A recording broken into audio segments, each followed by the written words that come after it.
You're listening to MuzilogMuzik Radio, home of indie artists. Keep it locked.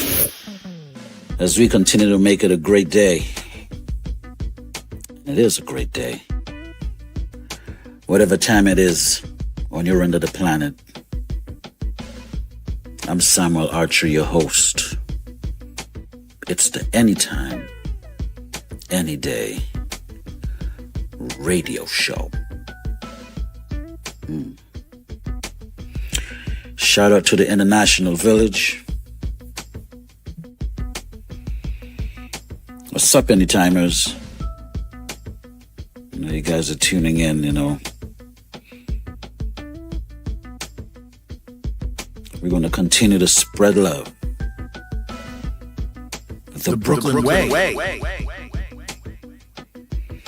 And we're going to talk about the things I like to talk about. That's right. I want to encourage our subscribers. I encourage you to get over that YouTube page and hit the subscribe button. We want to get to 2,000 subscribers. And by the way, we do have another YouTube channel that we're developing, and that's for the radio station, MuzilogMuzik. It's also on YouTube. We're a little bit over 500 subscribers over there. Why don't you take a trek over there and hit that button one more time? Hallelujah.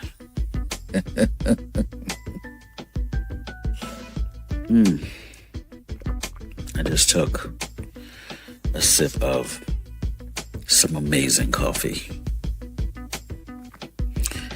But I still haven't found my coffee sponsors yet. I don't know. They're probably not feeling me over here. But that's all right, Maybe post them. They'll feel me. Get some post them. But I'm sipping from one of the brand cups.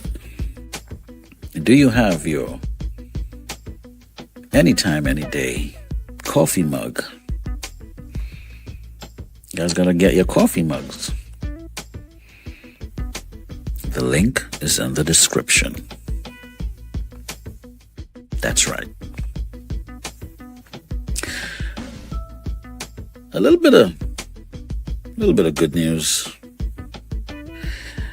You guys remember a couple of weeks ago, we might have been episode 2. I spoke about the podcast being on a particular channel, the Muzilog Magazine podcast.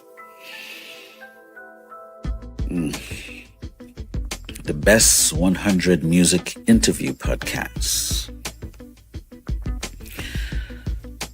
So apparently it's a living chart.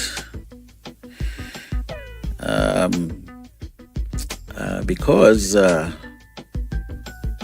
we kind of moved up on the chart there since the last time.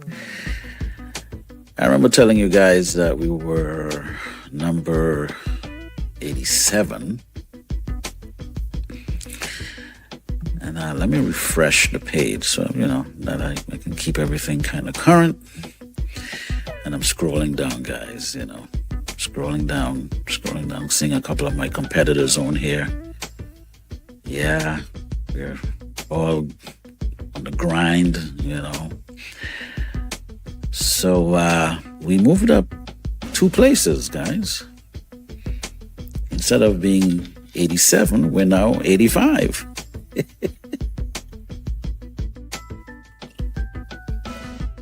We're moving on up to the east side.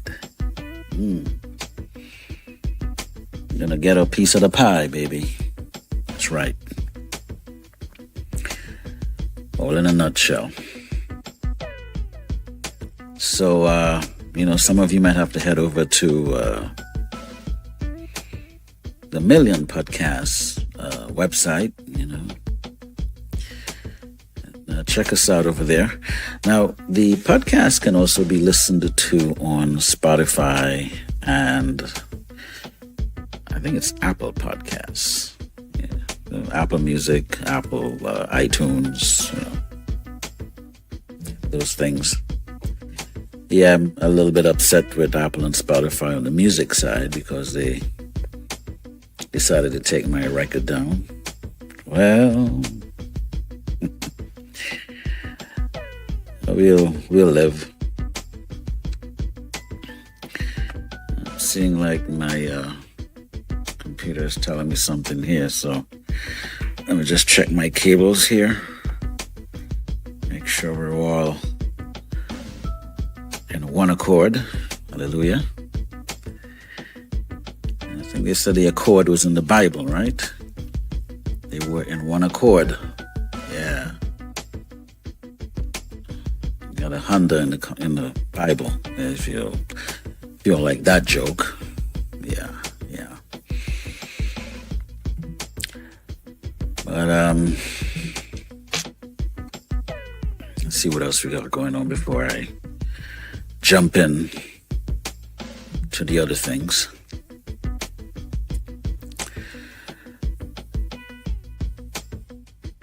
One of the things I want to do with the show is, just be that moment of escape. We have to think about so much. We have to focus on so many things. Life is really lifing. But it was kind of hard. It was kind of hard this week. Really, really hard. But yeah, we want to be able to be that space where you can unplug. Not to ignore anything. You gotta still keep your finger on the pulse, but we still have to replenish ourselves. We still have to replenish the mind, body, and soul, and then get back to the crazy things that we got to deal with on a daily basis. And I don't know. We need to have some adults running the country soon. The kids are wrecking it all up. It's unbelievable. But it's been a tough week, guys. Tough week. Now, it's not going to be a thing where I talk about current events,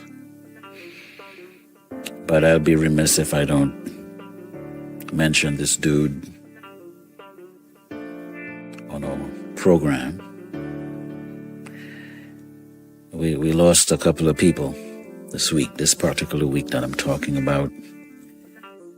And this young man, we literally grew up with this young man.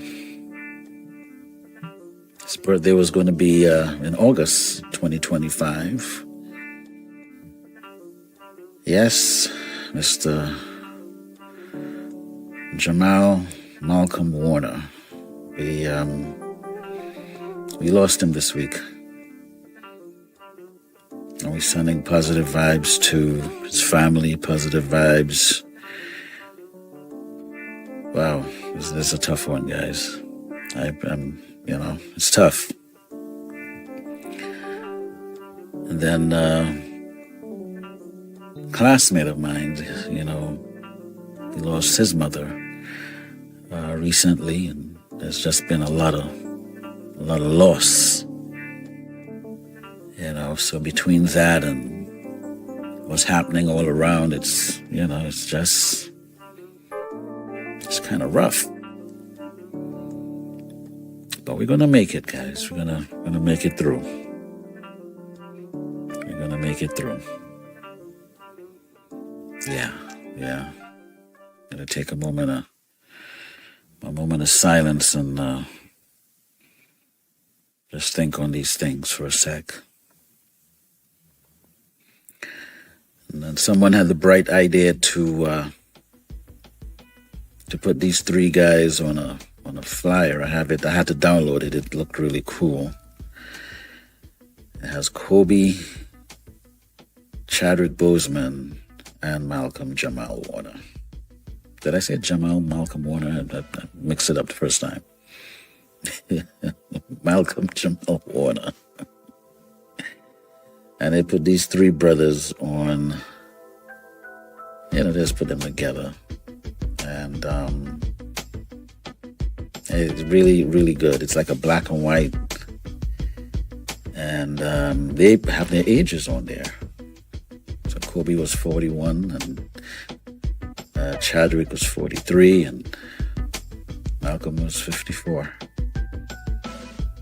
Yeah. Young brothers. Young, amazing brothers, man. They say the good die young. Well, I'll definitely miss you, bro. This is one for the books. With that said, I want to put a commercial spotlight. Life goes on. You're like a boxer in the ring of life. You might get knocked down a few times, but you gotta get up.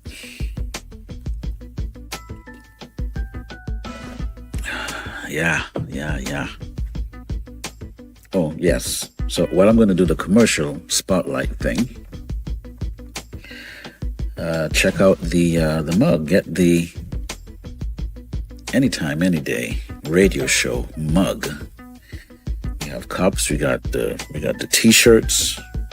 We got the hoodies. Show your love and support.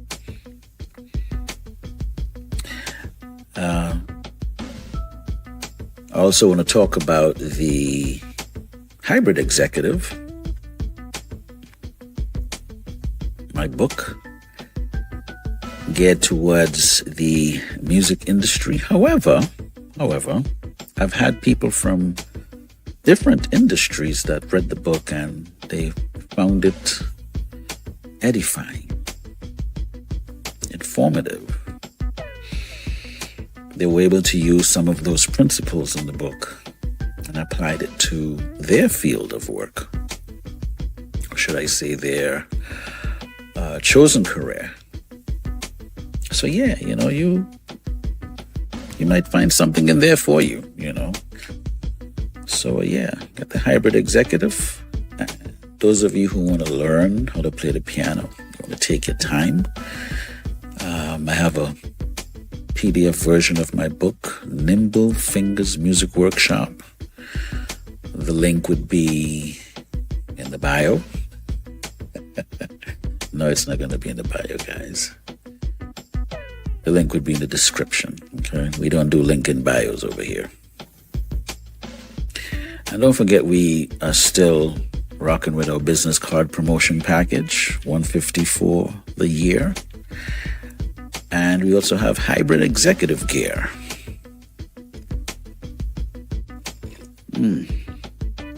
We're going to have some other goodies in the description. If you check out all the different shows on the different platforms, you'll see that in the description I have a lot of links. And if you want to support anything about the show, we definitely need that support. And, if you don't want any shirts or mugs or anything, you just want to donate, you can do that too. Yes. It's the Anytime, Anyday radio show. I'm Samuel Archer, your host. And we talk about the things I like to talk about. That's right. Now, don't forget, in episode 6, because this is episode 7, by the way, if you didn't know, we had a poem challenge that's ongoing, and I'd like to read a few in episode 8. Those of you who want to just, again, this is for bragging rights. I'm not getting you no gift card. I'm not sending you no t-shirts. This is you just tapping into your poem character, your poetic side. See what you can do and share it with the community. Share it with the international village. But you have to title it Flowers, Smiles, Hugs, and Hickeys. That's right. Flowers, smiles, hugs, and hickeys. It's a beautiful thing. It's a very, very beautiful thing. Now, I think we already have like 2 submissions. And I want some more. I think if we can get up to about 6, that would be good. That would be a good, it would be a good thing, according to some people out there. Flowers, smiles, hugs, hickeys. And don't worry, I'm not going to take your copyright. You own your material.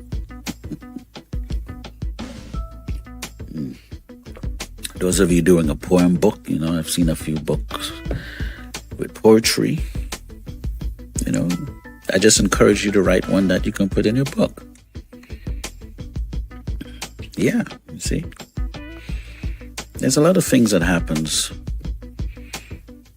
on the Anytime, Anyday radio show. Yeah. So, in episode 6, we were looking at a couple of things. One of those things were, committing to your dream, working on you, or believing in your idea, which included money matters, that means the money subject. We somewhat have to include that in there, because if many of you, if you have your funds, chances are you'll be doing something else.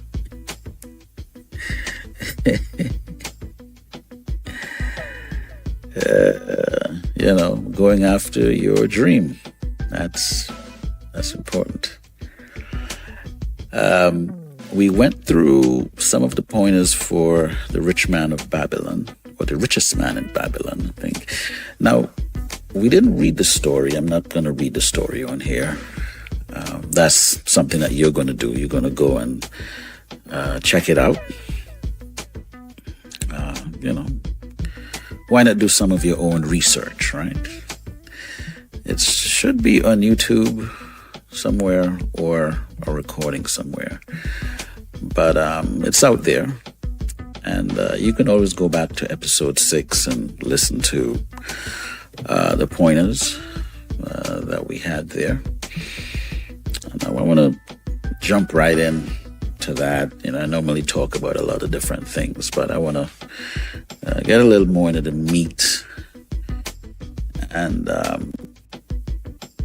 one of the reasons why I wanted to get into the meat of things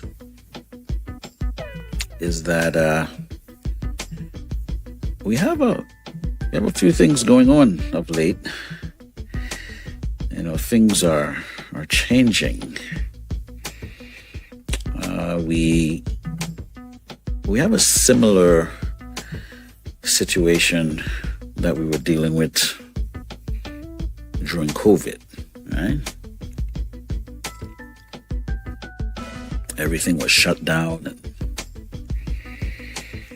I remember I had a somewhat of a job. I mean, I was pretty much self-employed, but even if you're self-employed, you got to have jobs coming in. But I did have somewhat of a secured gig at a a church in Maryland. And during COVID, they were ready to call it a day. I remember the meeting really well. Yep. My 1099 was on the chopping block. But there were two things that were needed.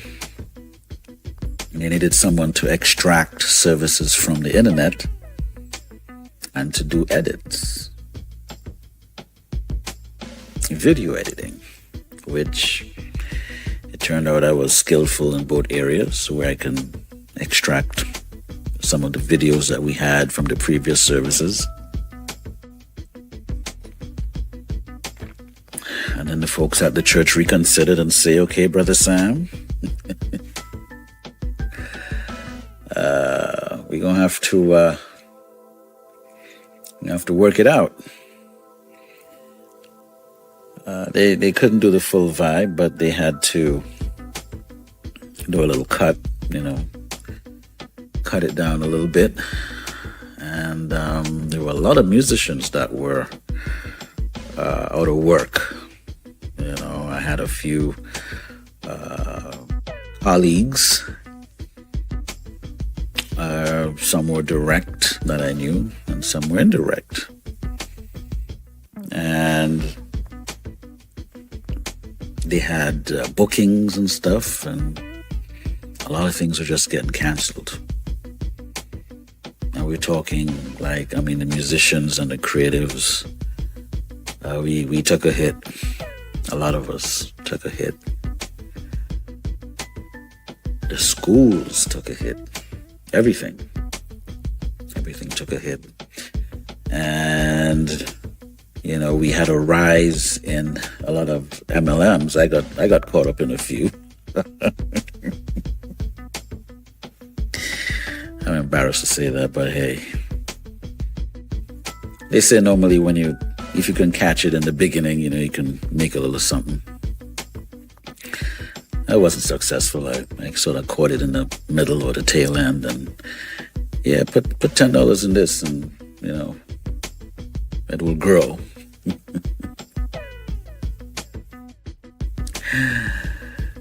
You had the what was it? The flower? I forgot the one that they had, and and they had the prayer table, and all these creative what we call it, pyramid scheme.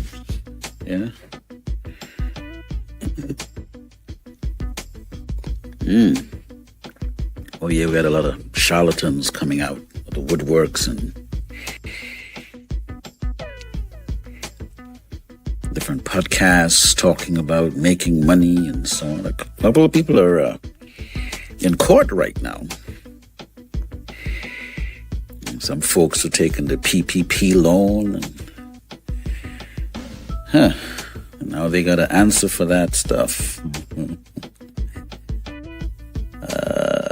If they didn't get to you yet, don't worry, they're coming.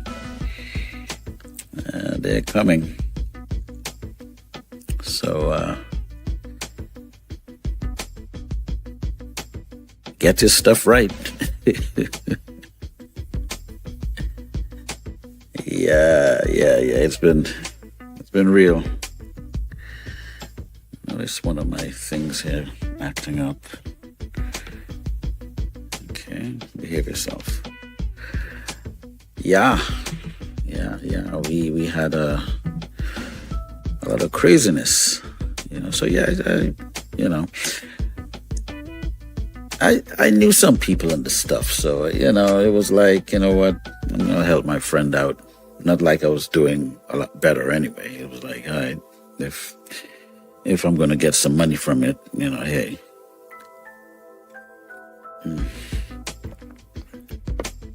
If I got money or if I didn't get money, I didn't worry about it. I was just helping out. if there was a payback, then great. But the way how some of these things work is that you invest, and then they may mess with the science a little bit, you know. They might you invest maybe $100, and then you get back maybe $500 or $600, and you're like, oh my God, this is amazing, it's great.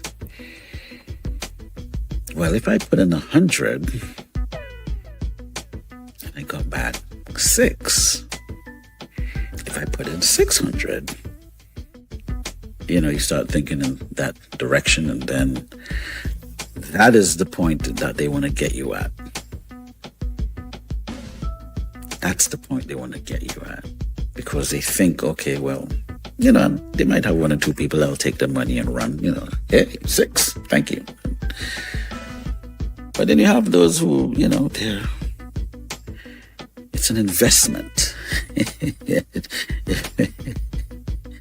It really becomes an investment. Yes. So be aware.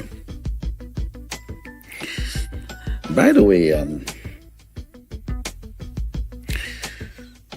the political front, around midterms,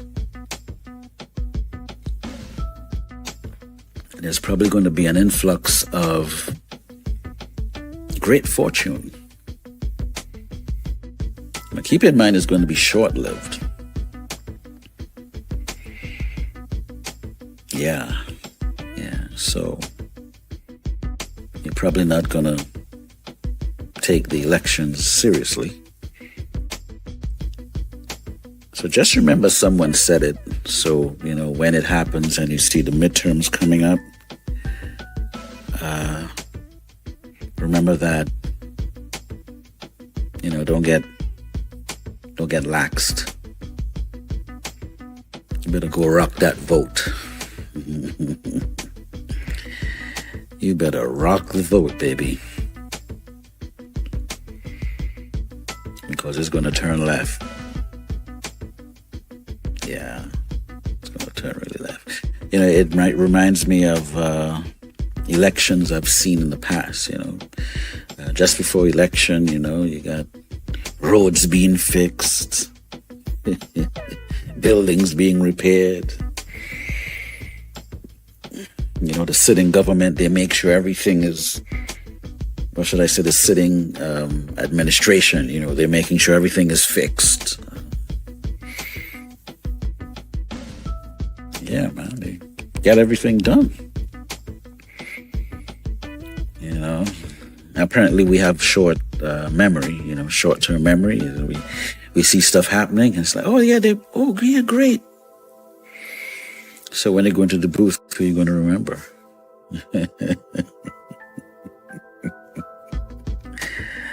So just be careful of that, guys.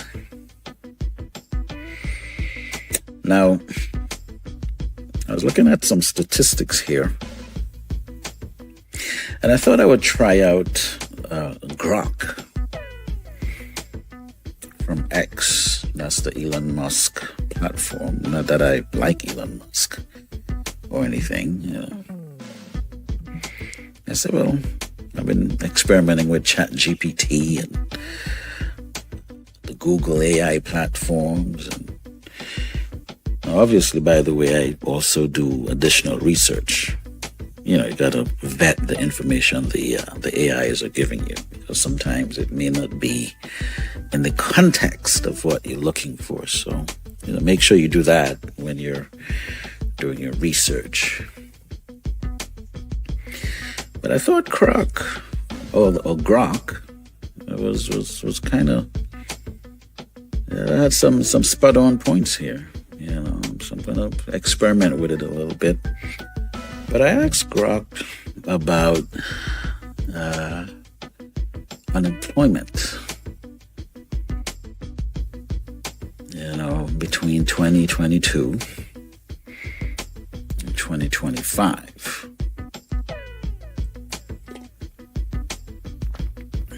So for black men in the U.S., let's scale here. The chart, not really the scale, sorry. In 2022, the unemployment rate was 6.3% for black men. 2023, it shows that it danced between 5.2 and 5.5%. In some parts of the country, it went down to 4.8%. 2024, it danced between 5.5 and 6%. So it looked like it sort of did a dip and probably started going the other way, which is normal. It would fluctuate, based on the different situations, different current events taking place. And in 2025, it's presently at 6.9% for black men 20 years and older.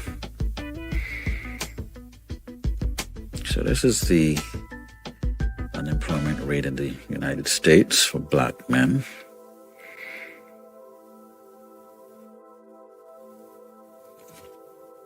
Yeah.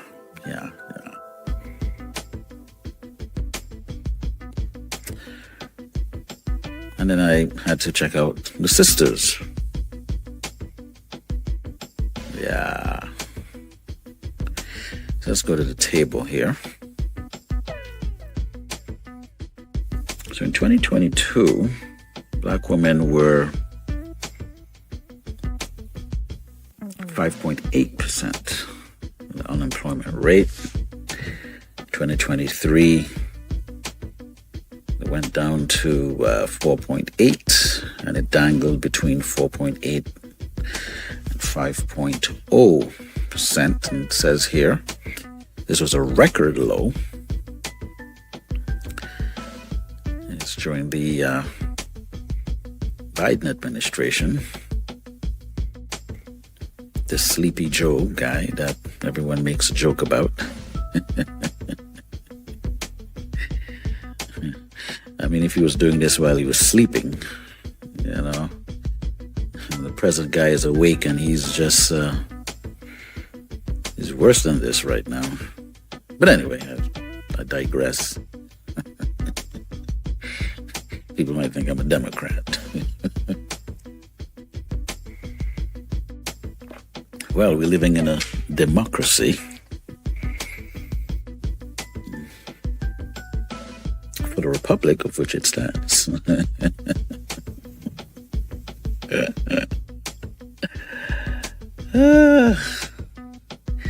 2025, the unemployment rate for black women has risen up to 6.2 since May.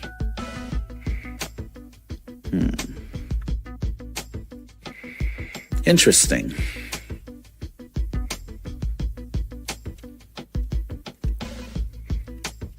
Says here in January to March 2025, first quarter, black unemployment rates in the states like Michigan, 10%, Washington, D.C., 9.9%, suggested higher regional rates, though national averages for black women 20 years and over are not explicitly provided. The national black unemployment rate was approximately 6.3 in April. The unemployment rate for black women 20 years and over seasonally adjusted and surged to 6.1% from 5.1% in March, with 38,000 jobs lost and 106,000 more unemployed. And this is what it says here: potentially linked potentially linked to cuts in DEI programs, federal jobs. And in June, the unemployment rate for Black women dropped slightly to 5.8%, but nearly 300,000 Black women left the labor force in the first 3 months of 2025, with over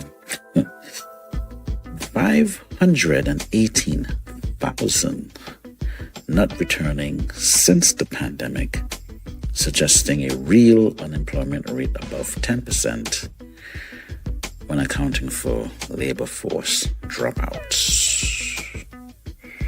Wow.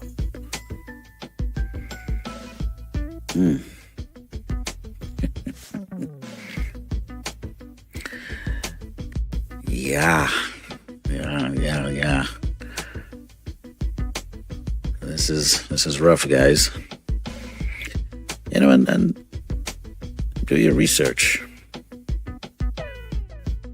Get out there and pound the pavement a little bit.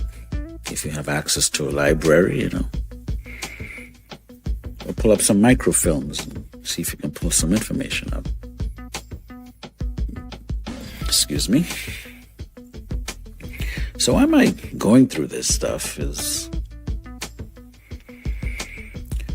we gotta get prepared again, guys. Gotta get prepared, and maybe it's time to commit to that dream you had in mind. Maybe it's time to look at that career you're thinking about. Make that trip you wanted to make. Write that book you wanted to write. Buy that dress you wanted to buy, or that suit.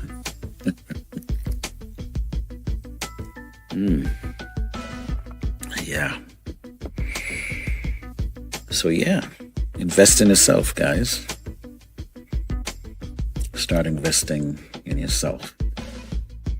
Appreciate who you are.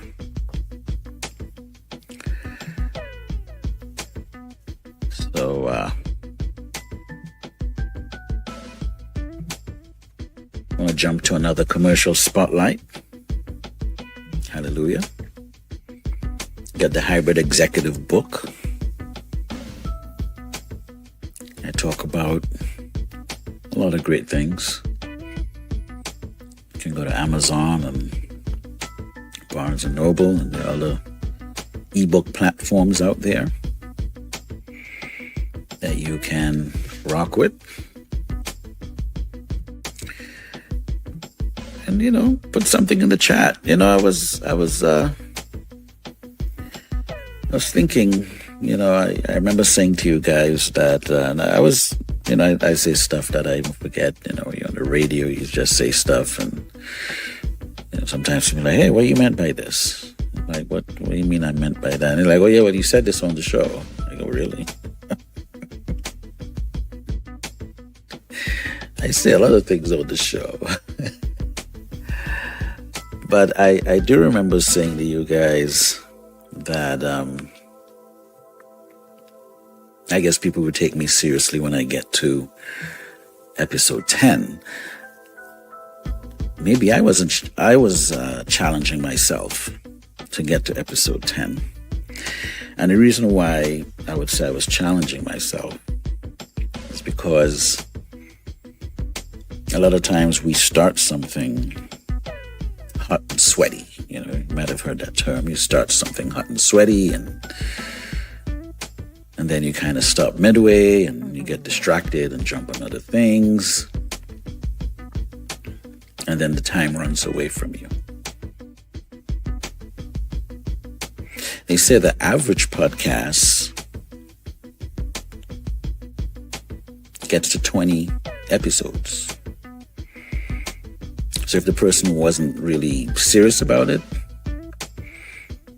they'll probably work until they get to 20. And it's just, just by average. Some people might do 2 or 3. Some people might do up to 5, and then you see they stop. But some people do get all the way to maybe 20, 25 episodes, and then they stop. And then you have the folks that really do it and build it. They get to 100. I was part of a podcast during COVID called Caribbean Feedback, and we did over 100 episodes. Now, we didn't really stop because we wanted to stop, but, it was kind of like that time. People were getting out again. We were doing the podcast on a Tuesday night. But, during COVID, people were inside, so it made sense. But then life changed. And then, some of us got job offers, and different things came back, and, we had to gracefully bow out.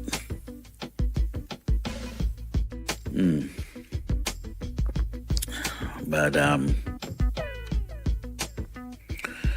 it is what it is. Well, at least from the Muzilog magazine podcast, if you go to the platform right now, I think we have up to about 50 episodes.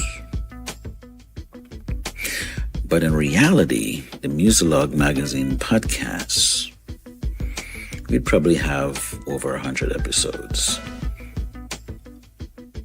Because Muzilog has been, I've been pushing the Muzilog brand since around 2010.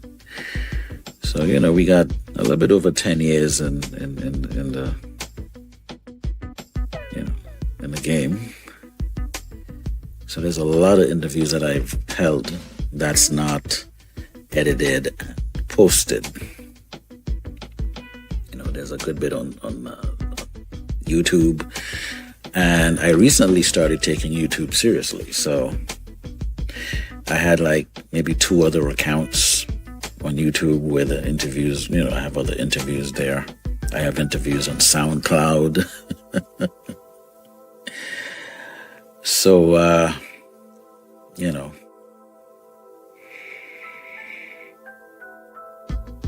going to have to be do like ODB for a little bit. I have to be the one-man army. A son. Never been taken out. I keep MCs looking up.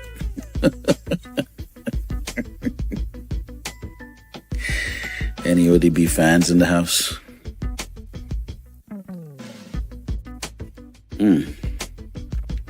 Yeah. So we're gonna shape up on the episodes, but with the Anytime, Anyday radio show, I think getting to episode 10 would really cement the seriousness and the commitment for the radio show. So you're welcome to be on the journey. Or if not, see you at episode 50. Yeah, we're going to be in it to win it out here. There's a story in the Bible about 5 wise virgins and 5 foolish virgins. Had a lot to do with these 10 ladies were invited to wedding,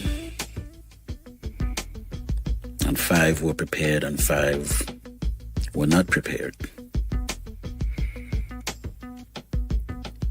And then, that was sort of like the synopsis of the story, but they were invited,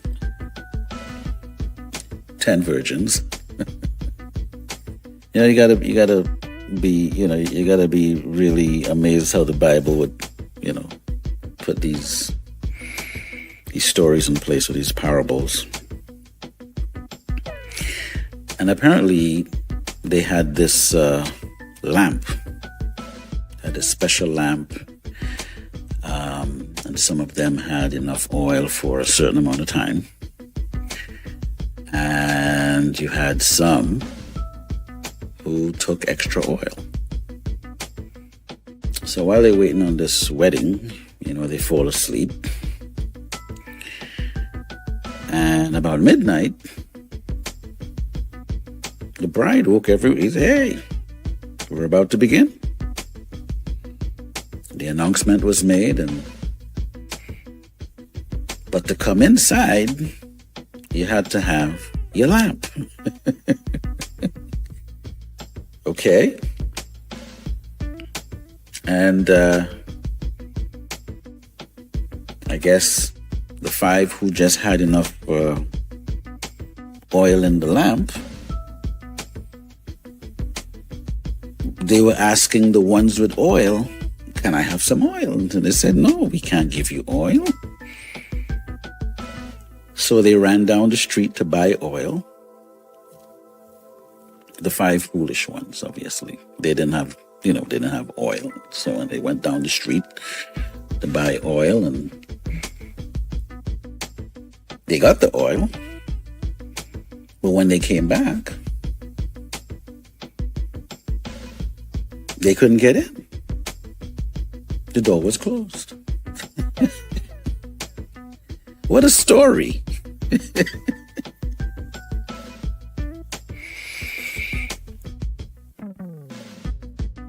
Guys,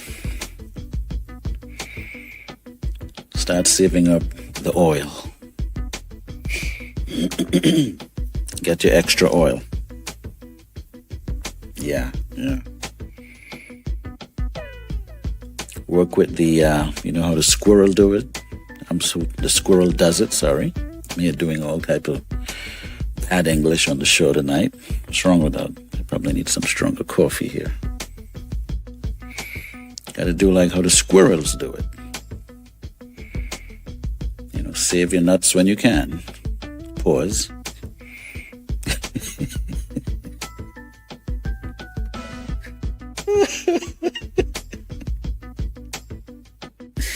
Well, I didn't say hold your nuts when you can. Save them, okay?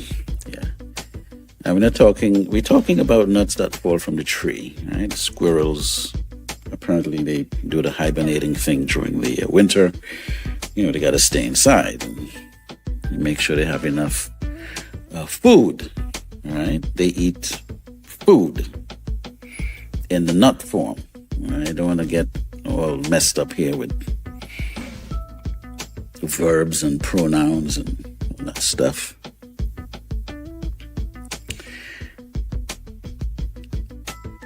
I like to, in reference to the story of the 10 virgins, I like to replace the word oil with joy or purpose or being prepared, preparation. You have stored something.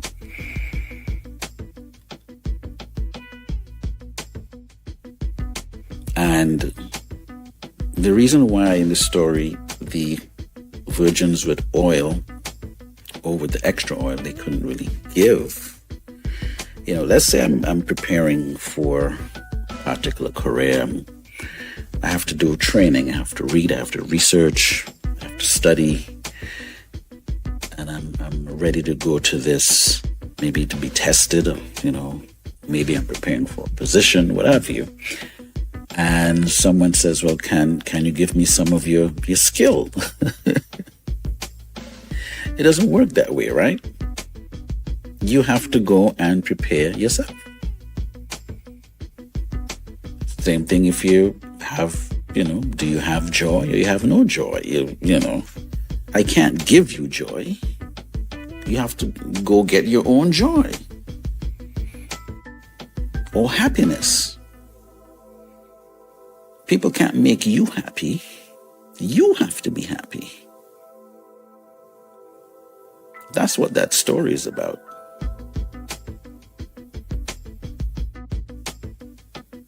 Certain things you can't share it. You gotta get it for yourself.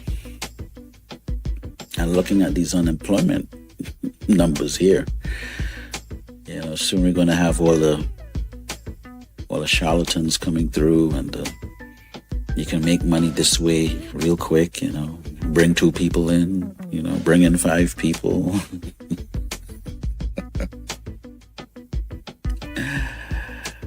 It's a beautiful thing. The MLMs, I mess with some of them. I have friends in these things, so okay. I just, all right. Oh, put in 75 and we make some money, or put in $100, we make some money. And they're like, yeah, you got to bring 2 people in. And I'm like, could you just fit me in the chain, or the level, or the group? You do the work. You want me to come in there? I'm busy. I got to do the radio show, the Anytime, Anyday radio show.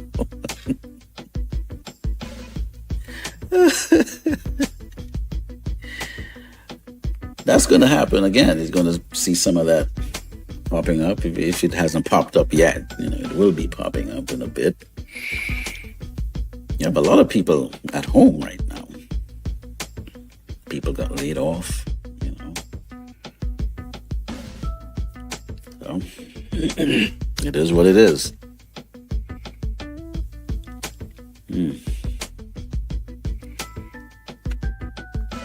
I also like to look at it from the story of the Israelites leaving Egypt, and they experience the plagues in Egypt. Again, we're talking, the stories here. You had the plagues in Egypt, and they saw the experience of the Red Sea, and they walked through on dry land and got to the other side, and they saw God do all these miraculous things. And then they get to Canaan the first time, and they didn't believe that God was capable of helping them to get that land. And in the story, God says, well, I guess you guys aren't ready. And he sends them to the wilderness for 40 years.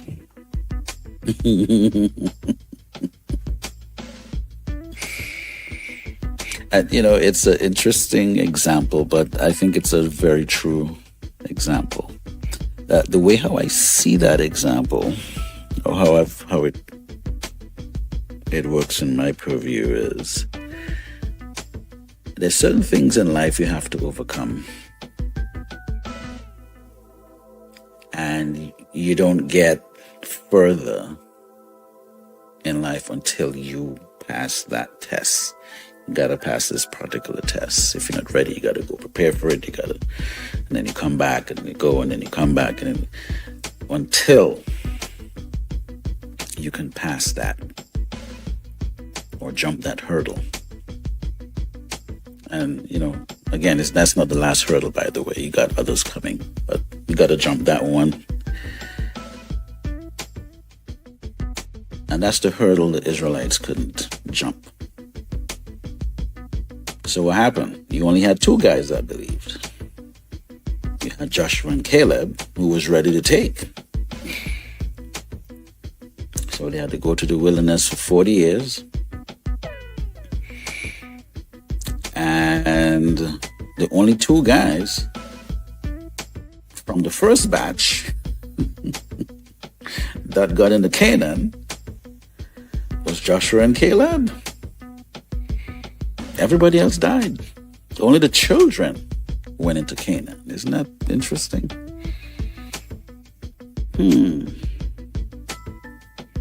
Food for thought, guys. Food for thought. Where am I going with this? What is he preaching? Not really. I don't preach. I'm not a evangelist like that. I'm just a radio guy with a soothing voice. My voice is soothing. You're here to unplug and vibe, you know. Light a little candle or something. You know, get in the vibe, you know. Maybe you should be in a little bubble bath right now. With the radio, you know, over there, listening to my soothing voice.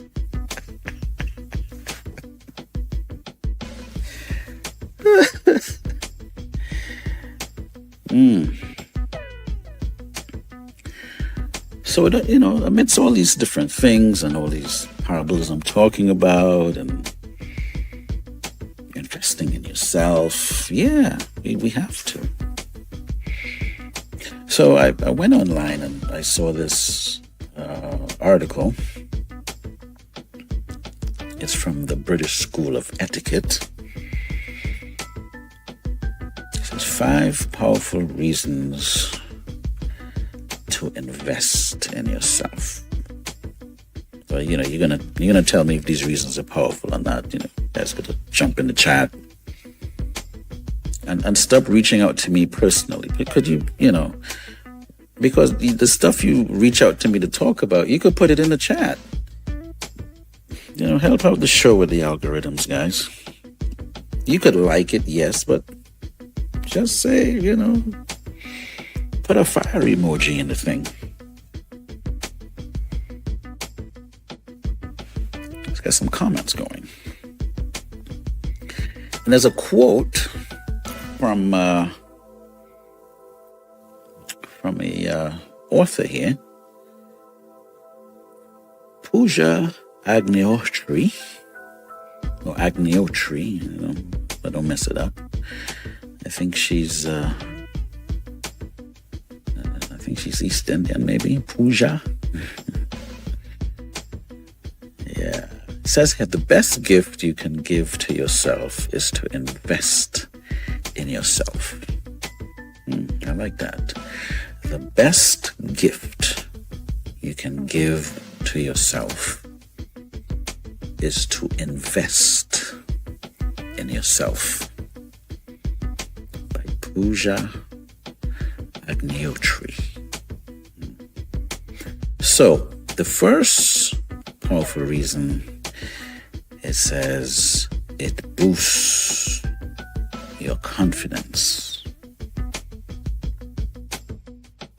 So it says here, investing in yourself will boost your confidence in your own abilities and have a positive impact on your self-esteem, as well as equipping you with new knowledge and skills. Focusing on your personal development will help you get to know yourself better.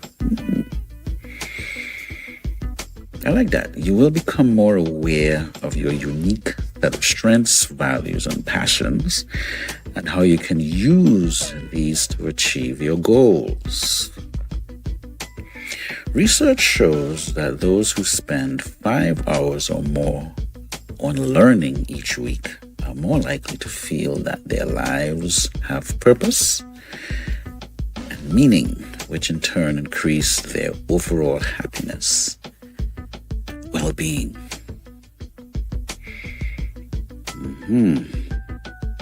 The line I like here is equipping you with new knowledge and skills. Focusing on your personal development will help you to get to know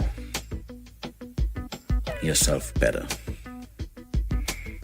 And there's a saying, it says, to thine own self be true. You gotta know who you are. Who are you? Do you know who you are? Did you test yourself a little bit? Do you know who you are, or do you think you know who you are? So, one powerful reason is that it will increase your confidence. I guess the question here would be, do you share with people you care about, do you share the idea? Do you share the dream? Or do you share the desire? Or do you just do it? So you guys could respond. What's the pro and cons of sticking it to yourself, meaning, keeping that desire to yourself, working on it until it's ready, or until you have achieved that goal? Or do you, go around to friends and asking them their opinions about what you intend to do? But boosting your confidence is a good look.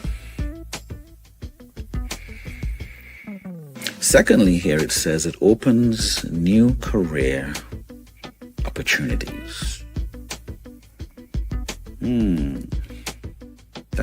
That makes sense. I'm actually living in Orlando now because of a choice I made back in 2009. Imagine that. A job offer I get in 2022 is is a result of me making a choice to pursue a particular degree in 2009. So yeah. Now, it may not open a new career opportunity right away. It happened, 12 years later? So it says here, taking the time to invest in yourself will bring immense benefits to your career, both in the short term and the long term. You are your greatest asset, and in crude terms, developing your skill set will boost your market value, whether you are seeking a promotion from your current role or applying for a new job.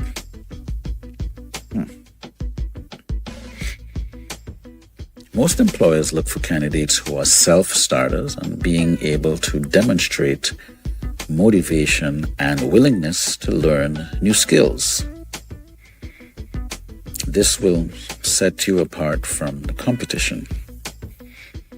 While technical skills and academic qualifications are still important, the top skills that employers are looking for now include creative thinking, communication skills, and emotional intelligence. Creative thinking, communication skills, and emotional intelligence. These skills would be good to teach ICE right now.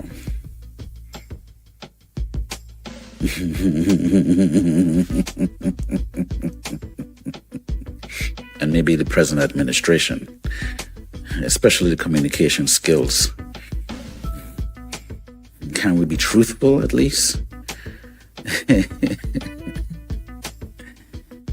Yeah, emotional intelligence. Maybe the police department could get some of this too.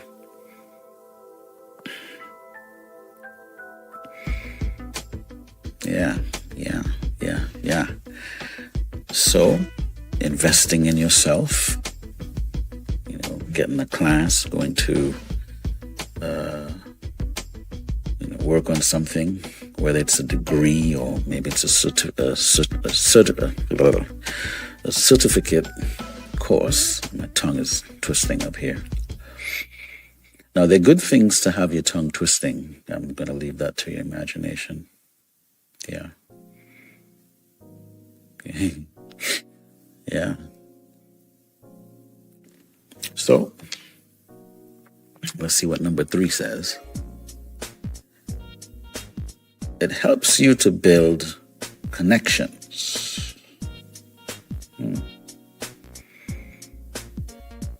Signing up for a new course workshop or activity will help you grow your network and meet like-minded people. That's very true. Over time, these relationships can turn into business opportunities or collaborations. As a side note, it is important to point out that as well as investing in yourself, you need to invest in your relationships. Networking is most successful when you approach it with a reciprocal mindset that sees benefit for both parties rather than just focusing on what's in it for you. So another powerful reason is that it helps you to build connections.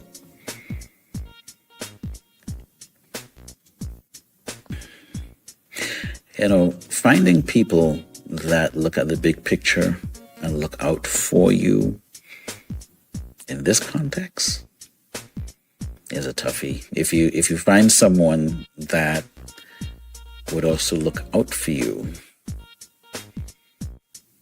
that's a good find. Keep that connection close. Yes. The fourth powerful reason, it says it helps you adapt to change. Technology and workplaces are changing faster than ever before. Expanding and updating your skill set will ensure that you're ready to adapt to these changes. People with transferable skills are viewed as more flexible, motivated, and forward-thinking by both colleagues and superiors. Embracing lifelong learning will also help you to achieve a growth mindset and build the resilience needed to navigate life's inevitable changes and adversities. And we're dealing with not inevitable changes, inevitable challenges. And adversities. I think we're kind of like living in that time right now. So we have to adapt to change, guys. Get cracking on that dream. Get cracking on that dream.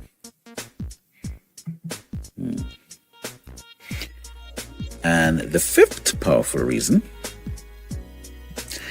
it says it keeps your mind healthy. Well, I think we all can like number 5 here. This is something that we all would want to avoid at all costs. It says here, continuous learning promotes brain health, lowers your risk of mental health problems, Alzheimer's, and dementia. The mental stimulation provided by challenging yourself to learn new skills can help limit the adverse effects of aging in the memory and mind. Gotta break out that checkers game and that chess game, guys, and read. Keep the mind sharp. Stimulate the mind.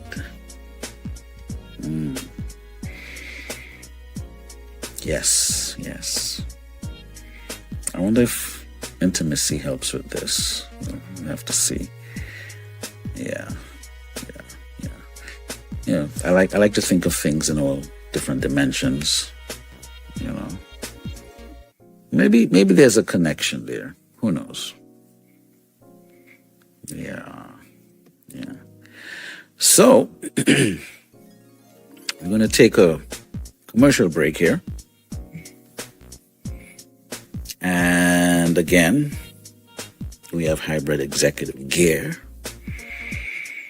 We still have the business card promotion package.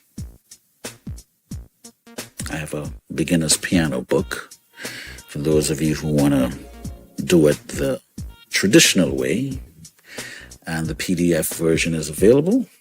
And the link is in the description. It's called Nimble Fingers Music Workshop.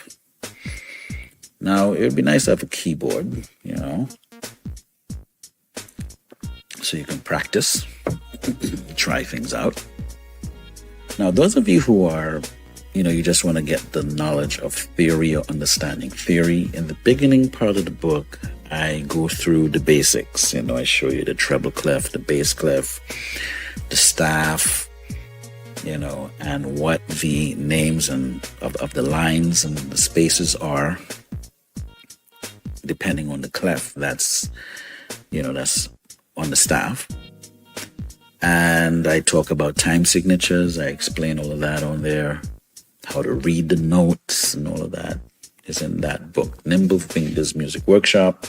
And then we have the one geared for if you're going into the music business, or you're a part of the music business, you're an artist, you're a manager, you're an engineer, you're a booking agent, you're thinking of going into entertainment law. I cover a lot of things, leadership, the laws of leadership. I cover like 3 of those in there. And all of that is in the Hybrid Executive. So get that book. Make it a part of your library. And the folks that get the book, they read it a couple of times. I've actually seen a few people that, man, they had the book rolled up and in their back pocket, and like, I keep it on me. One guy, he said he kept it. I saw the state of the book. He happened to be passing through Delaware one time. I'm like, look, come get a new copy of the book. I don't even know what he did with that. He was so thankful. I signed it and it's like, hey, here you go. Yeah, just keep it, preserve the book. It's a book. So yeah, get the ebook, so you won't have to roll it up and put it in your back pocket. But the physical books are available. You can shoot me an email. I still haven't ordered the new batch as yet, so maybe some orders might push me on that. Push me in that neighborhood right there. I gotta order a few copies. Yes. So that's our commercial spotlight. You're listening to the Anytime, Anyday radio show. I'm Samuel Archer, your host. Shout out to the International Village. I hope the Anytimers are doing great. And if you're not an Anytimer, maybe you're a cyber life junkie. Right? You're into the whole cyber thing. And then we might have the straight shooters. You could tell me what you feel like. And don't forget, we have that poem challenge going on. So, make it happen. Make it plain. Make it plain. Make it plain. There was a song called Make It Plain. Yeah.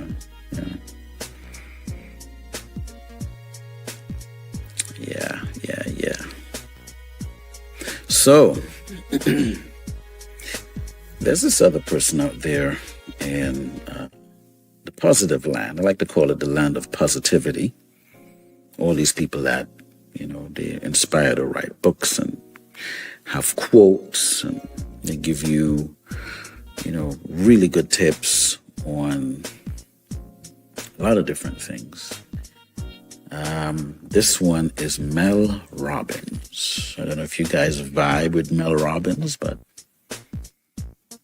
I vibe with Mel Robbins. By the way, if you're now tuning in, we do have the Anytime, Anyday coffee mugs available. We got the hoodies, we got the t-shirts, we got the gear for the Anytime, Anyday radio show. The link is in the description. We don't do links in the bio. I think I told you guys that already. But it's just for the people, the new people. You know, we don't do links in the bio. We do links in the description. Yes. Yes. So I have a little saying here from Mel Robbins. Shout out to Mel Robbins. And it says here, a dream written down with a date becomes a goal. And she didn't stop there. She said, a goal broken down into steps becomes a plan. Let that sink in for a second. And then the third one says, a plan backed by action becomes reality. That's a bar. That should get a round of applause right there. Yes. So if you have a dream, you write it down with a date, it becomes a goal. I think in episode 6 or episode 5, I spoke about even, with the Hybrid Executive book. I went to the conference in 2018 and vowed that in 2019, when I returned to the CD Baby DIY conference, that I'll have books, I'll have copies of the book available. I was nowhere near that. And, to top it off, I even forgot that I made the vow that I'd have my book ready the following year. But guess what? As life would have it, I had the book ready for the conference. And when I remembered that I made the vow, I didn't remember making the vow in the whole process of it. I remembered making the vow when I was actually at the hotel down in Austin, Texas. Going up the stairs. The escalator thing. Whatever. The electric stairs, right? You call it electric stairs. And it dawned on me and I said, I really said last year I would have the book ready this year. So sometimes, you put something out in the universe. I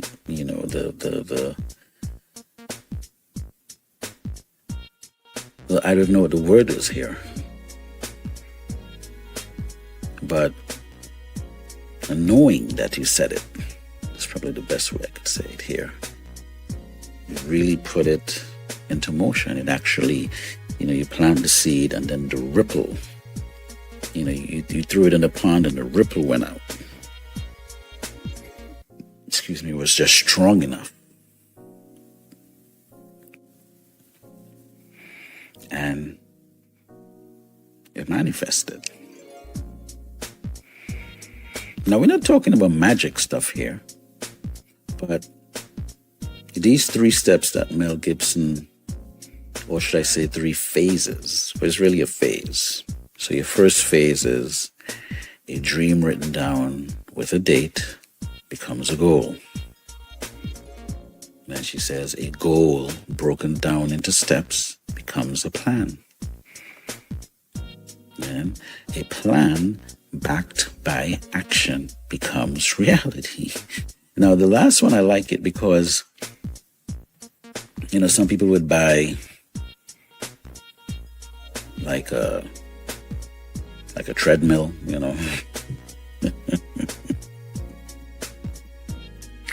and put it in the living room and they never use it, but they want to lose weight.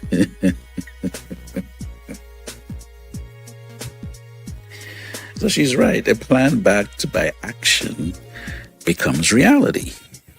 That's right.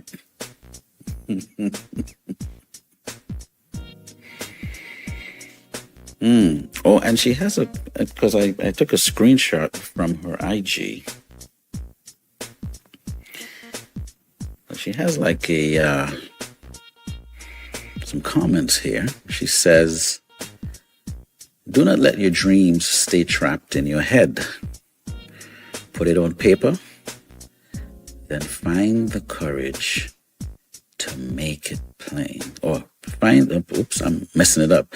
My brain went into the Bible thing, write the vision, make it plain. But he says here, put it on paper, then find the courage to make a plan. Share a dream of yours in the comments right now. So that's the people downstairs. Me downstairs. I need stronger coffee in the morning. It's crazy, right? 4 to 6 a.m. That's not good, Sam.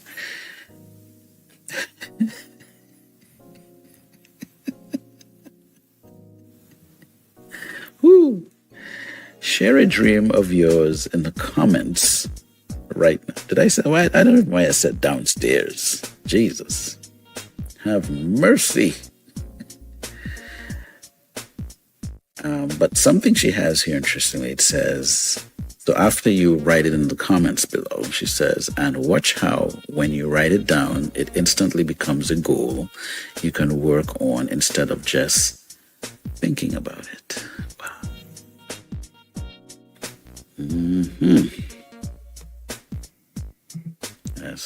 That's kind of serious there.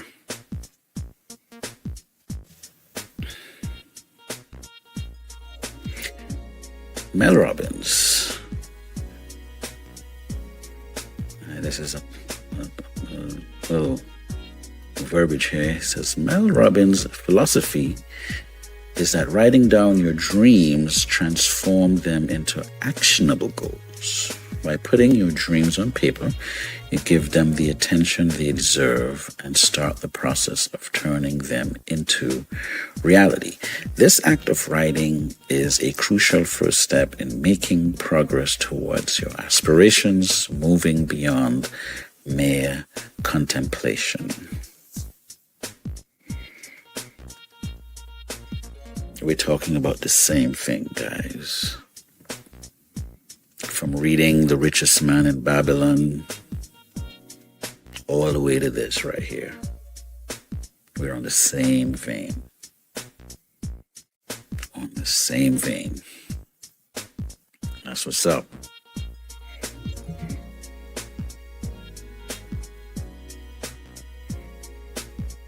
Yes.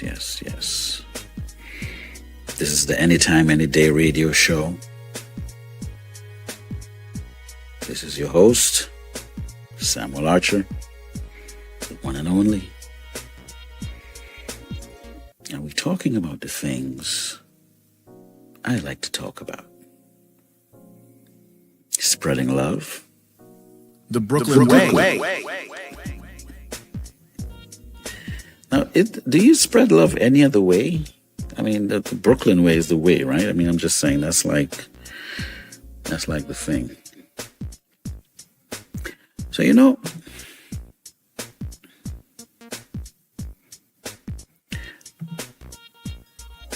I want to look at, there was something else that I looked at here that I want to bring some attention to here. Psychological barriers. We're going to look at the most common things that hold people back from going forward. And, as I'm developing the Muzilog platform and interviewing a lot of artists, and I met a lot of the artists over the years. I'm doing this thing since 1986, 87. I'm in this game. From all the way there. Coming forward. I've met a lot of artists and people with aspirations. I'm still waiting on their records. They haven't put anything out yet. They got to the studio. and something stopped them. I've worked on a lot of different things. It's something when you can get to the end of the idea, when your idea can becomes a reality. And it's a psychological thing. When you go through the program in a degree program, you go to a college, a lot of people start. And then the numbers trickle down to those who graduate.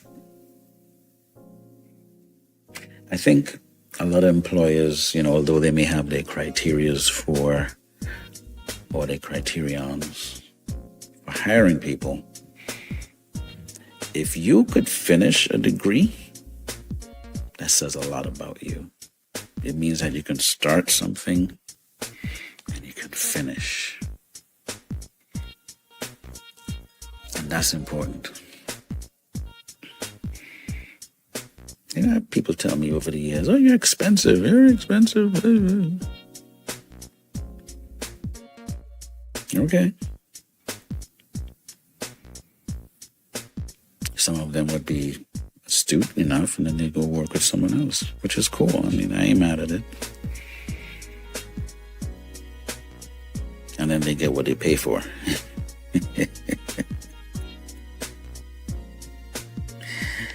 They get what they pay for, and they're like, well. Now, they had to learn.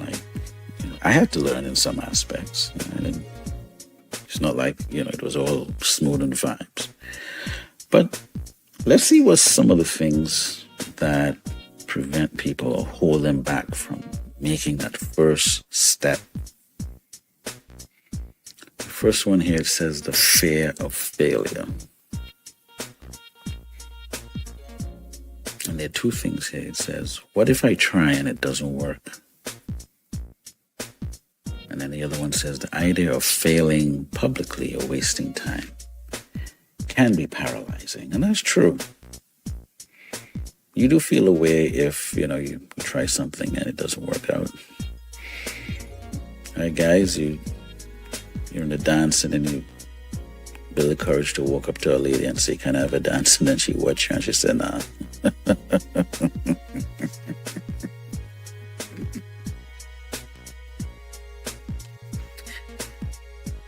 You take a cool rejection and you go and you buy a drink.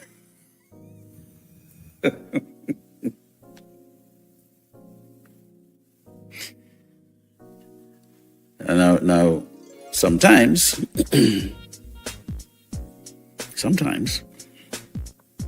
you might have the people dancing in the back, so the ladies in the center of the ring, the floor, and kind of dancing by yourself in the back, and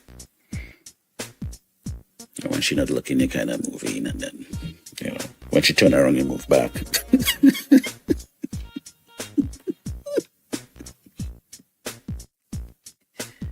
I don't know if any of you have been there. I used to visit, let me not give too much information out, but I've been to 1 and 2 Sunday schools in Tobago, Those of you who know what Sunday school is, down in Boku.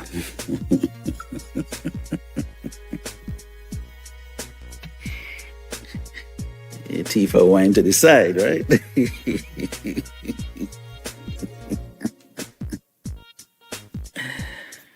Yeah. You shoot a shot and you get rejected sometimes, Yeah. The second one it says is the imposter syndrome. Feeling like you're not good enough or qualified to pursue your dream.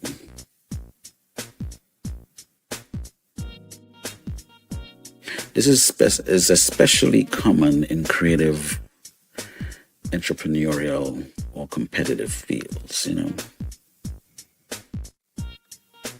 Get out there. 3 is perfectionism. Waiting for the perfect time, plan, or skill level before starting. And this leads to endless planning and no real action.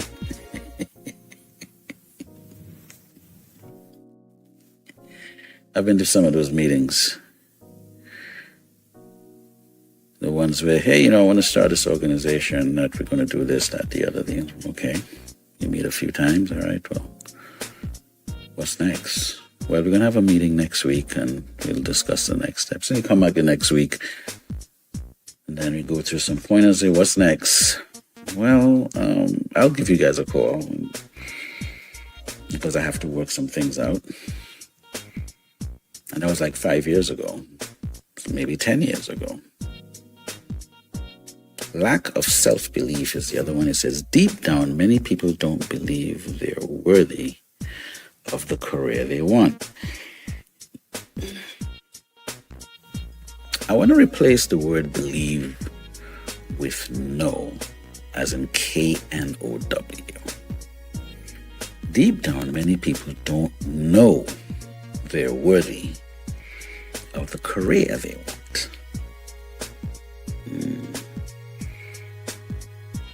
Why am I saying no? They don't know instead of they don't believe. Because believe, in some contexts, is a spirit of doubt. You have to believe in something you don't know. Do you know your parents or do you believe in your parents? Right? You know your parents. Do you know God or do you believe in God?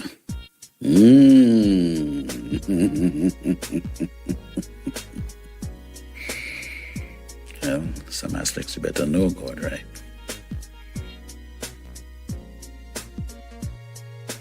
You guys could play with that for yourself. I'm not going to mess with it like that. But deep down, many people don't know they're worthy of the career they want. And then you have the comfort zone addiction. It's easier to stay in a familiar job than step into the unknown. I'll say, yeah, it's easier. Are you ready to step into the unknown? Are you ready to go to that other level? Now remember, you could be on a certain level where, you're like really, you're good right there. But when you get to the next level, what was your ceiling now becomes your floor. And you have a new ceiling to look up to. That's more growth. Getting more skills. A little more research, a little more reading.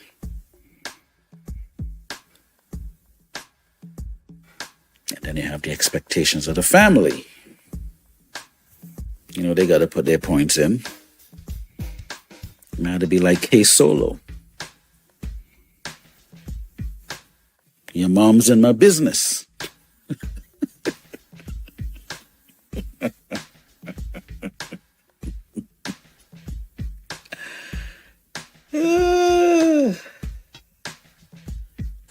Cultural norms. Some cultures value stability over passion. Yeah. That's true. Well, let's say the old school. I'll say the old school. My dad believed in stability. Passion is good, but yeah, stability, job is to keep the roof over our heads, keep food in the fridge. We're going to do it. We're going to deal with that passion later. creative or unconventional careers might not be seen as real work. Well, I could attest to that, where people would tell me, why you don't get a real job?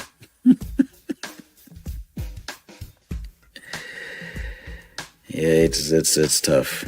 Peer pressure is another reason here. It says seeing friends advance in stable careers can make you question your risk. I've been there many times. I've been in, actually the group I was in before I left Tobago and relocated here. Not many of us are still doing music.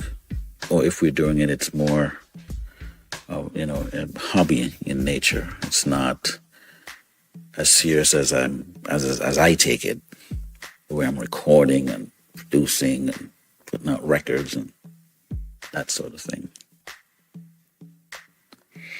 Yeah, so sometimes I question, like, what am I doing this for?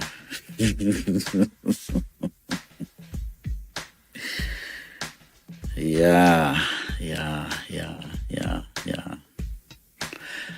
So there's some good things here. So if these psychological barriers are in your way, find a way to get out of it. I'm going to be pushing this vibe for the next couple of episodes. Although I want to do that,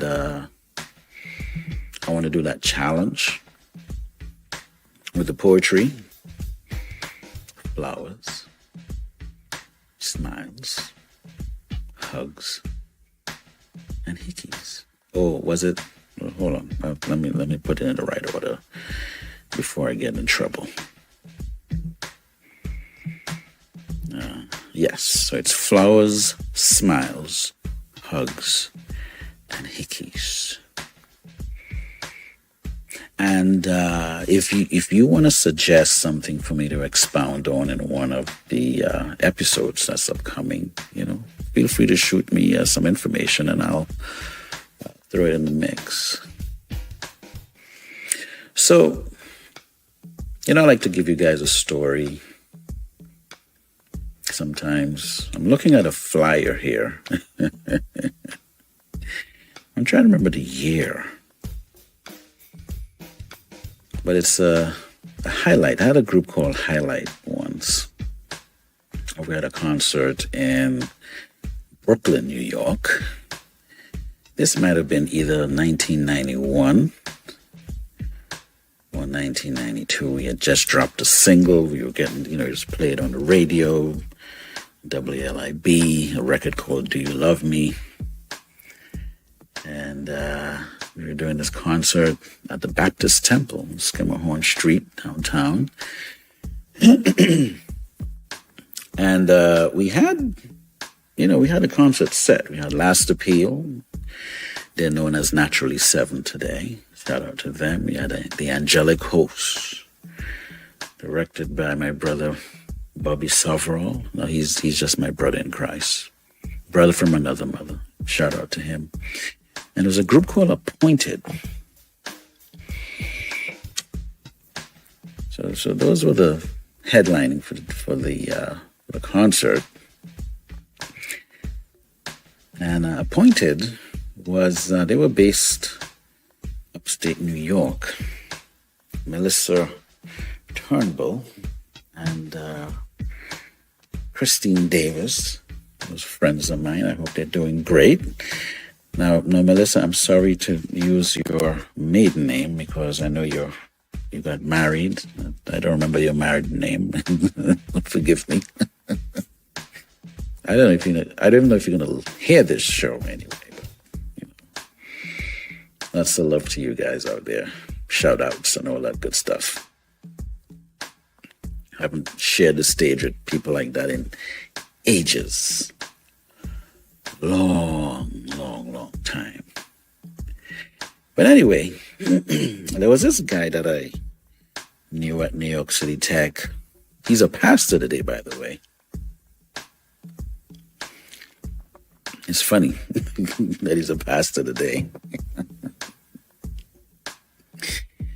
But anyway, he had this group, it was like a new group he was starting. And those of you who knew me back then at that time, I wanted to help everybody. So he reached out. He's like, hey, Sam, could my group be a part of the concert? So I said, well, let me see what I could do. I said, I can't make any promises, but let me see what I can do. So I spoke with my group, spoke with the members and the manager that we had at the time. And they said, well, we already in the budget, but if they want to come and be part of the program, sure. So I shared that with a young man, my classmate. Did we do any classes? I don't think we did any classes together at New York City Technical College, but we both went to New York City Tech on J Street. Shout out to my classmates there, CUNY. And but we were cool, musicians meeting up. I don't remember how we started, chatting, but anyway, he played keys. He was a, cool keyboard player as well. And so I said, you know what? We already budgeted out everything, but we could give you a spot on the program. And I said, what I can do for you. I said, this is not with the group or anything. I said, I will give you guys something. All right, it wouldn't, more than likely wouldn't be the night of the program, but I'm getting some money. A little bit, might have been like a week after or something. I'll give you guys a token. I remember telling him that. Concert happens. And the night of the concert, obviously, we had to pay for the sound and, you pay for the place, the insurance, all the different things. I don't even know if we covered everything. I think we broke even or if we made anything, just like, all right. So I told the gentleman, I said, look, I'm getting some money on Friday. This is Saturday night, right? I said, I'm getting some money on a Friday. I will take care of you at that time. So we good. Make sure I spoke to him, right? So, I'm catching my breath on Sunday. He calls, hey, what's up? Like, I'm good. How you doing? Dang, I'm giving him good pointers on his group. They sounded pretty cool. Like, hey, encouraging because that's what I do. I'm spreading love the Brooklyn way out here, I want to give everybody a little opportunity. So like, he's just checking in, It's like, cool, so, what about the thing you spoke about? I said, well, remember I told you I'm getting some money on Friday. So he said, all right, cool, I'm thinking now we're done. So the Monday he calls me again. So I said, what's up? He said, I was just checking in. I'm like, okay, everything good? He said, yeah, well, I was just checking in to see how I said, well, I'm kind of like wondering, well, what's up with this job? I'm like, well, what are you talking about? The thing I'm going to have for you on Friday? He said, yeah, I was, checking. I was like, just like, wow. I said, well, I spoke to you Saturday night. I spoke to you yesterday. When I get paid, when I get that, well, it wasn't like a paid thing. I don't remember what it was. I was expecting some money from something. I don't know what it was really. I don't remember. But I said to him, I said, look, Friday, I'm getting some money. I'll give you a token from that. This is Monday. Then he calls me Tuesday.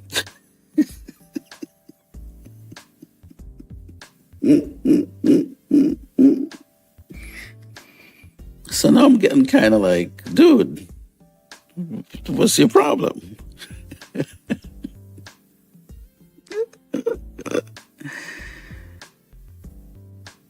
Ladies and gentlemen, brothers and sisters, on Tuesday, the group had a manager. So when he called it Tuesday, he said, hey, I was just, reaching out, giving you a call. And we have a manager. I'd like to introduce you to the manager. So I said, okay, so the young lady spoke on the phone and I'm like, okay, hi. Yeah, we were wondering what happened with the money and I'm like, and I'm saying to myself, do I have to go through this all week with this? I was like, so I said to the manager, I said, look, I spoke to, I don't want to call his name on here. I said, the token I'm giving you guys is just a gift to encourage you guys. It's not like I'm paying you.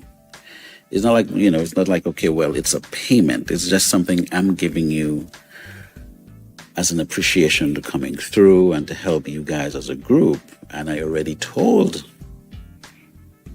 the leader of the group or the founder of the group that I will take care of him on Friday. This dude called me Wednesday and Thursday.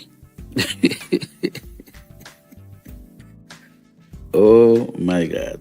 It was one of those funny experiences. But anyway, I ended up getting the money on Friday. And I don't remember if I was, those days we didn't have cell phones, so maybe I was on the road, maybe he called, maybe he didn't, I don't know. But anyway, I got the money and I reached out to him. It could have been either the Friday evening or early the Saturday morning. And there was a Nigerian church. They weren't a church yet. I think they were a company, but they were right around the corner from, what was that church? Bethel SD Church on Grand Avenue and Fulton Street. There was like a boys and girls building, or it was a community building around the corner on Fulton Street. And these Nigerians, they were Seventh-day Adventist Nigerians, they would be upstairs on the top having their church in there.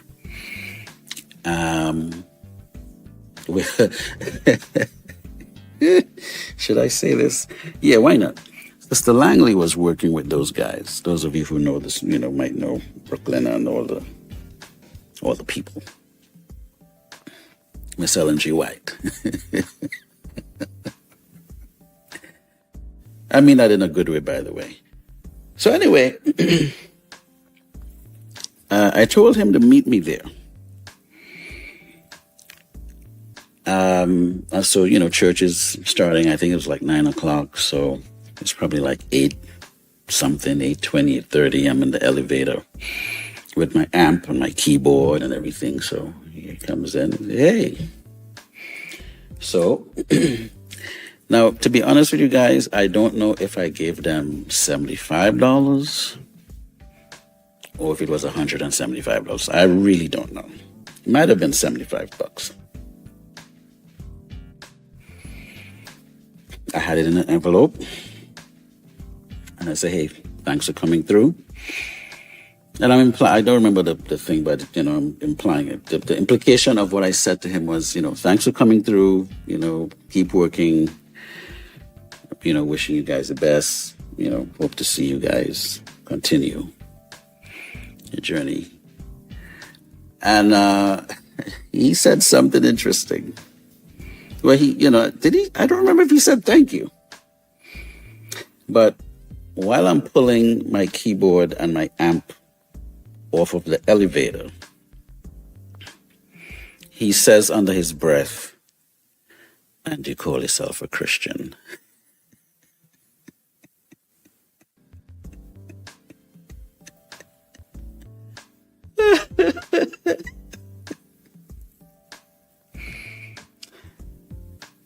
So I acted like I didn't even, hear it. And he stayed in the elevator and went back down. And, coming to think about it, I don't even think he even offered to help me take my keyboard and my amp, to where I had to set it up. I don't even think he did that. He just took the money or the envelope that I gave him and went back down the elevator. And that was the last time I saw him. I don't remember if I even saw him at school anymore, at New York City Tech. But he's a pastor today.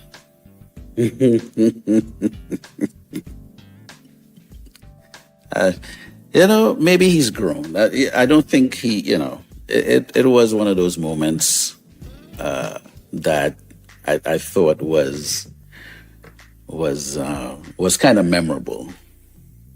That, you do something to help someone and it takes a turn like that. I don't know, he probably thought that, being that we had the music on the radio, maybe we're rich, we got the money like that, and not knowing that, we're grinding, Yeah, we're grinding. But there's something about this, and you call yourself a Christian thing. I thought,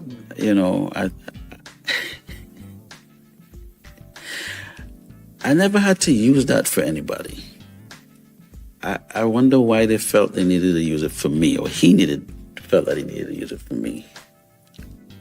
I kind of thought that was... So I had a second instance. A few years later, fast forward a few years later, I released Gospel According to Sam. And my friend Lou Straker, he was AY leader at Handsome Place at the time, and he invited me to Handsome Place. He said, hey, come to the AY, and, you dropped the album, we loving the record, So I drove up to Brooklyn. I was living in Delaware at the time. I'd moved to Delaware.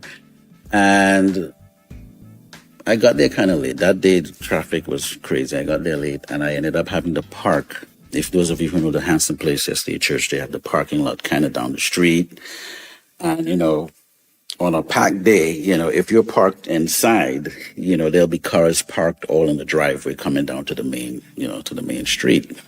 So I had to park there because I'm supposed to be, ministering to the people upstairs in the AY room. So I parked and run in, get my soundtrack to the engineer guy. And then, it was like literally maybe 2 or 3 minutes. I'm getting there, and Louis is introducing me to the congregation, and they kind of knew I'm doing the soca stuff, and they weren't ready for the record yet. So after he introduces me, I do this introduction. Praise God, praise. I have this praise God thing, the intro to the record. I do that, and I kind of realized the audience was kind of. The vibe was funky, a little bit funky. I was like, yeah. So I did something really interesting. I said, those of you who are uncomfortable, you can leave. So about, it was kind of packed. I'll say maybe about 50 to 60% of the people walked out. I gave them 3 minutes, all right, good. So they walked out. I said, that's interesting. And then I said, well, I'm happy the saints remained. It was kind of funny, but, it was kind of cold, but funny. Almost like what I went through with Metro, SD down in Maryland. But that's a whole other thing. I'll talk about that another day. So I do this, I perform, and couple people came back in. It was, so by the time I'm finished, it's a decent, maybe 60, 70% of the, the place was kind of packed. Maybe there was a different audience that came back in. I don't know.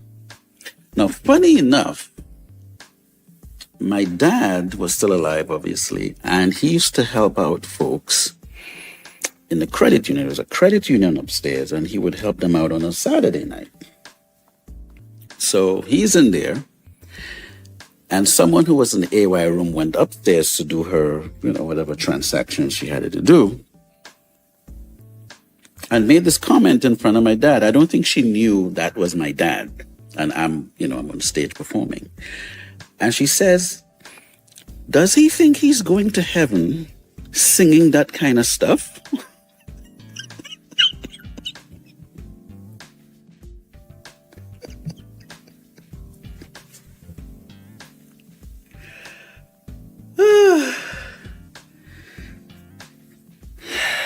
My Caribbean brothers and sisters, y'all are funny as hell. But anyway, I kind of got that after. It was like, look, we're all grown here, right? So the program is finished. And I'm at the back of the, kind of like where the door is to go downstairs. So I'm selling the CDs. So there's this lady that I used to see her around.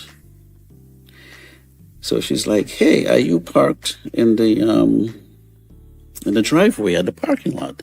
I'm like, oh my God, yes, I am. Give me a quick second, let me know, because people are buying, it's like they're in front of me and I got money in my hand and I'm CD. I said, give me a quick second, let me, so it probably took, I don't know, maybe 5 minutes. There were more people. I'm like, look, I got to move my car. Run downstairs, get to the parking lot. I apologized to the lady. I said, miss, I'm so sorry, but, I had to perform and I'm sorry I blocked you. And I pulled, brought my car out and I parked.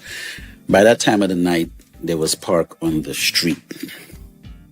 So I was able to park. And so while I come out my car and I'm walking back to the church, this lady is going to say under her breath, and you call yourself a Christian?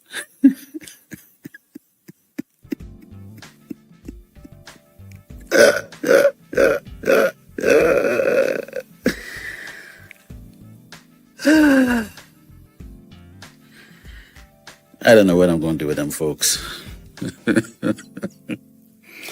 Anyway, if you want a copy of that controversial album, it's called The Gospel According to Sam. And let me tell you, that record is very, very controversial. Yeah, I remember some years ago, Kirk Franklin had gotten an award. I don't remember if it was BET or, if it was Essence or Ebony or somebody. There was some black excellent something, and he got awarded Gospel Song of the Year, and the song that's when he did Stomp.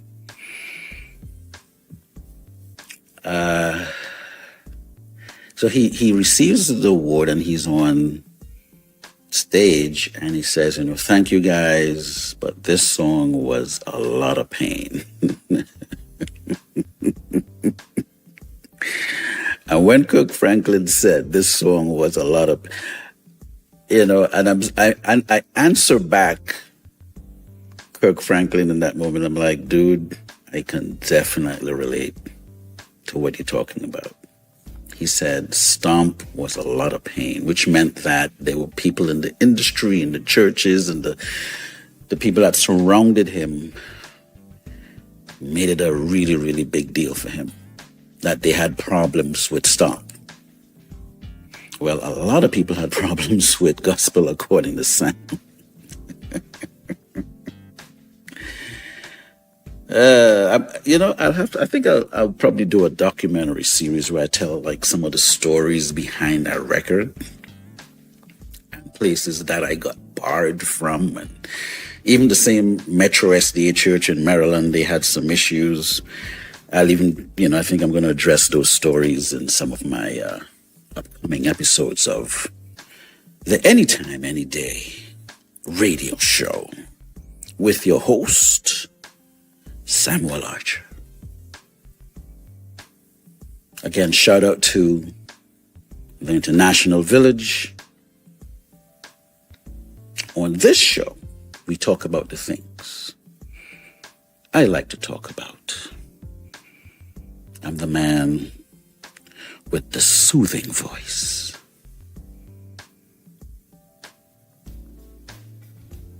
Ladies and gentlemen, brothers and sisters, I want to thank you for hanging out with me for the last 2 hours. You made it through. It's episode 7. Anytime, any day, radio show. See you next time. You're listening to MuzilogMuzik Radio, home of indie artists. Keep it locked.